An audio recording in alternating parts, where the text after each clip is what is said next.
आज आपण सहित खड़ा और मसुर डाल एमती गोटे रेसिपी सेयार करी आपने केवे खाई ना और टेस्ट तार पूरा एकदम बहुत ही बढ़िया। तो आपण मैंने थे ट्राए करूँ। तो नमस्कार सांग मैंने शुभ सकाळ। तो सकाळु सकाळु पूरा आमर खड़ा पलि आसला जेहेतु खड़ा शाग गुड़ा बिल्कुल भी भल लगे टे खारिया लगे। तो मुझे भाविली आज खड़ा शाग और मसुर डाल पकईकि आपण मैंने सहित गोटे बढ़िया रेसिपीटे सेयार करी।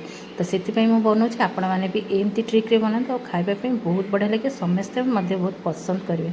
तो आपको पखाल गरम सबुथ खाईपर।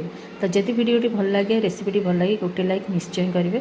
तो चलते ये रेसिपीटी को स्टार्ट करें। ये टमाटो सारू आलू आउटी खड़ा ता सहित गोटे कंटाफल काटी नहीं ये पाखापी 200 ग्राम मुझे मसुर डाल ताको भल भाव में 3-4 थर धोईकी ये रखी नवा। तापर एपटे मुझे चुली लगेदेली। चुली लगे डेक्ची बसईदेली। डेक्ची बसले जिनसटा शीघ्र सीझी जाए और बास्नाटे भी कुआड़े जाए बहुत भल लगे। तो प्रथम चुली लगेदे डेक्ची बसई से पानी देदेली। ता सहित प्रथम देदेची मुझे मसुर डाली ता सहित जो काटी खड़ा कंटाफल ता सहित टमाटो सारू आलू ताकू देदेली।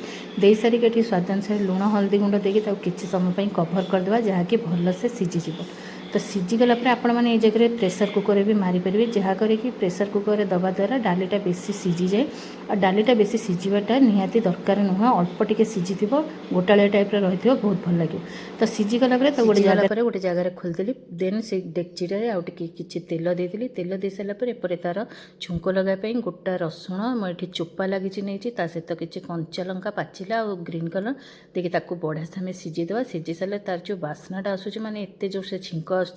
तो मुझे आपको कौन कह बहुत बढ़िया बास्ना अच्छे। ता सहित ये जो छुंक दे सारापर से जो सीझी रखी पकईदेली ये कभर करनवा ना तो बास्ना सब पड़ेब और टेस्ट बहुत बढ़िया लगे। आपण मैंने भी थे ट्राए करूँ और केमती कौन लगे मत निश्चिंत कमेंट जनातु।